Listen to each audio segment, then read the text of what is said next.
Daisy and Andrew sit on playground equipment, facing each other. It's not because of... You haven't done anything wrong. I'm sorry. I just can't keep going like this. I don't want to. You're great and I've really enjoyed everything, but I think we've got to move on. Bullshit. What? Here. Andrew pulls out a small dropper and passes it to Daisy. There. Try again. I think we should break up. Nope. Sorry? Angrily. I'm not angry. Here. Andrew grabs Daisy's arm and puts her hand on his throat. Tell me why you hate me. I don't feel the same way. Louder. I said my feelings have changed. Slap me. Why? Ah, yeah. Spit on me. Let go! Look what you've done. Let go of me. Madeline wakes up on a bed. At first she feels nothing, remembers nothing. Then she is ever so slowly overcome by the most tragic sadness that transforms gently into an ecstatic joy, which soon becomes a profound confusion. This returns to total apathy. The researcher kneels beside the bed, watching Madeline, speaking throughout the scene. It's raining in Nepal. There's an ostrich egg shortage. Michael slipped on the stairs. Stephanie is looking for someone to go to the movies with. Cotton buds are on sale. Air is getting thinner in the southern hemisphere. The mayor had a heart attack. Sleep causes cancer. Harry is having a good time in Japan. 50-cent coins have been outlawed in 3 states. Electric toothbrush injuries caught on camera. Nuclear asteroid protection device failed. Mary is looking for love. You consume 3 basketball courts worth of alcohol before you are 25. Ben's shower was too hot. Lemon Pipers is holding a closing down sale for their grand opening. Madeline slowly and painfully manages to rise just slightly.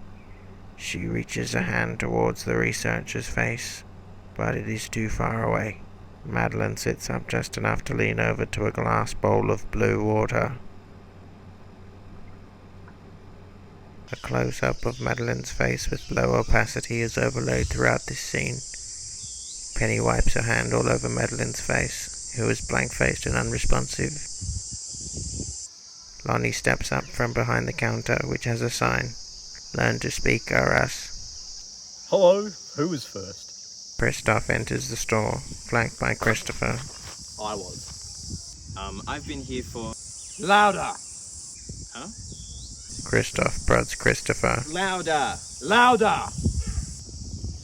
I'm sorry? Bullshit. Christoph and Christopher mime putting eye drops on each other's faces. Try again. What? Bullshit. Slap me. Why? Slap me. Why? Christoph finally steps up to the counter. What have you got for me? I think you'll like this. Look what you've done! Christopher bursts out laughing. Christopher rips open his shirt. Look what you've done! Oh, look what you've done! Oh, look what you've done! Oh, that's brilliant. Come here. Christoph starts rubbing his hands all over Christopher's apathetic face. Lonnie closes his eyes and feels around the desk for a paper. He opens his eyes, unfolds it, reads it, then looks directly at Penny. I am not this man! He is here with us. However, he cannot do anything. For me, everything looks different and sounds different. There are different faces. I think I remember laughter. Yes, thank you. Madeline starts abruptly. She is dripping wet, but the bowl of water is gone. At the side of the room there is a screen. It is playing scene 13. This is scene 13. Researcher 2 is standing in the far corner of the room, facing the other way.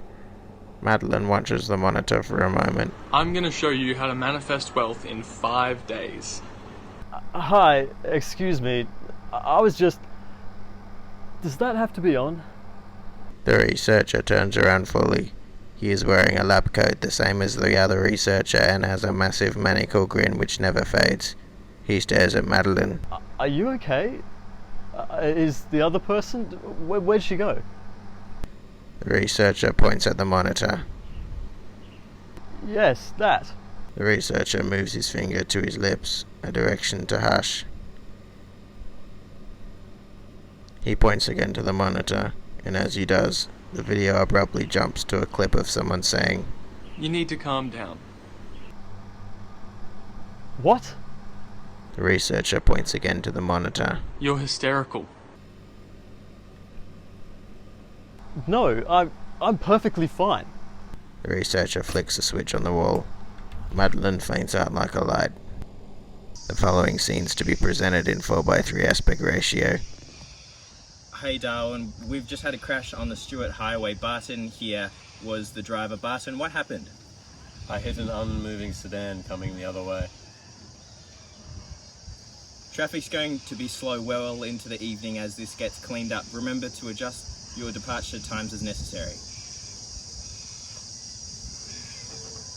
A cheesy 90s TV show intro. An Aussie TV host stands in front of a small crowd and addresses the camera. Here we are in the Northern Territory, surrounded by some of the most croc-infested waters in the world. And I'm surrounded by some pretty daring-looking folks. You guys feeling pretty good? The crowd gives a passable, yeah, hooray. Well, that's great. Now, this dare is one of our toughest yet, but we've got someone here who thinks he's up for the task. And that man is Ned. Ned is reserved How you but feeling? clearly pumped. Yeah, I'm feeling alright. I see you've got your swimmers on. You're feeling ready? Ned, I'm going to give you $50 if you can complete this dare. How's that sound? Yeah, sounds good. This $50 is yours if you can do absolutely nothing. Ned is slightly stunned. That's right. If you can stand here with us for 5 minutes and do nothing, you'll win this right here. Reckon you can do that? Yeah, I'll give it a crack. Okay, let's start the counter. Oh yeah. Okay, let's start the counter. 5 minutes starting now. Ned stands, focused, pretty psyched, ready. Will Ned complete today's $50 challenge, or will he crumple under the pressure? Stick around to find out after the break. Afternoon, we're out at East Point now where Jerry's car's just been wrecked. Can you tell us what happened? Oh yeah, I pulled away from the curb and I looked over at my mother-in-law and headed over the causeway. It's a nasty one. Keep your eyes on the road and the TV, and we'll keep you updated throughout the afternoon. Ned looks like he's really suffering now. It's the moment we've all been waiting for. Ned is just 2 minutes into the 5-minute challenge. He has to do nothing for 3 more minutes to receive this $50 in my hand. Ned is getting into the river. Oh shit. Ned, no! Ned screams in the distance. Everyone runs to help. Camera shakes. Another traffic update, and we've had a collision. The body's just been taken off to hospital. Annika here was in the front seat. Now, can you tell us what occurred here? Oh, the pedestrian didn't know which way to run, so we just ran over him. Remember, there's always danger on the roads, and you're in danger the moment you think about driving. Stay with us for traffic updates all afternoon. Madeline wakes abruptly. Okay. She immediately rises from the bed and stands. Researcher stands before her. Madeline puts her hand on researcher's face. Your father is dead. Madeline looks down. There is a shovel in her hand. She looks up and she is suddenly at the exterior riverside evening. This was a caring man, a dreamer. He sung his song. Then the crocs got him. If you have any words, now is the time. Madeline frowns down at the body.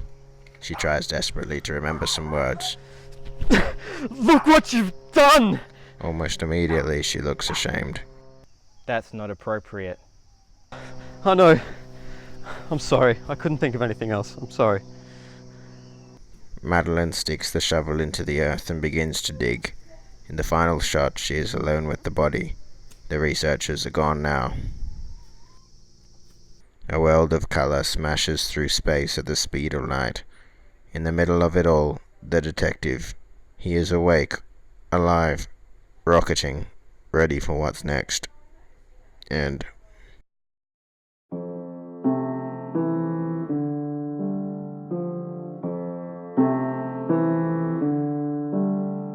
I lie as the wind blows at my bedroom window.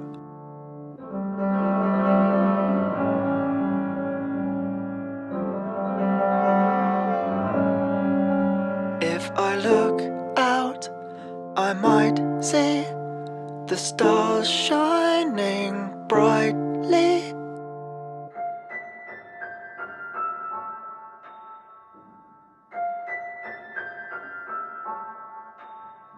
It's late in the nighttime on a quiet Christmas Eve. Everyone is sleeping but me.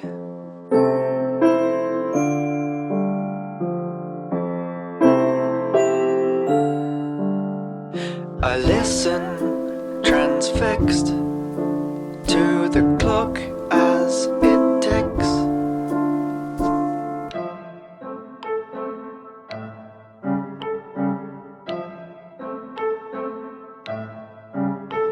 The duvet is heaving with my gentle breathing.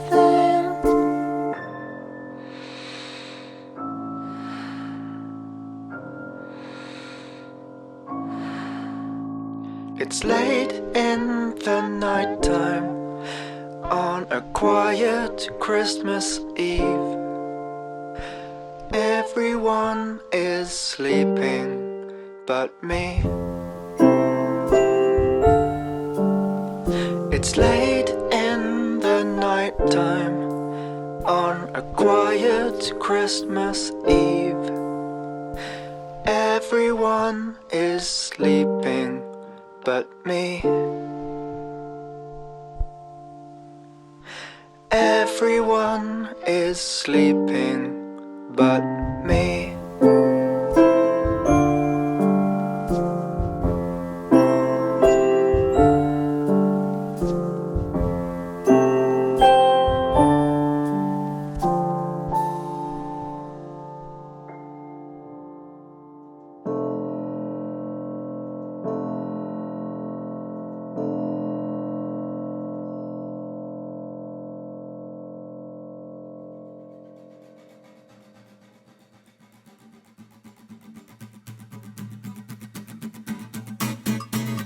Oh my goodness, you know what day it is.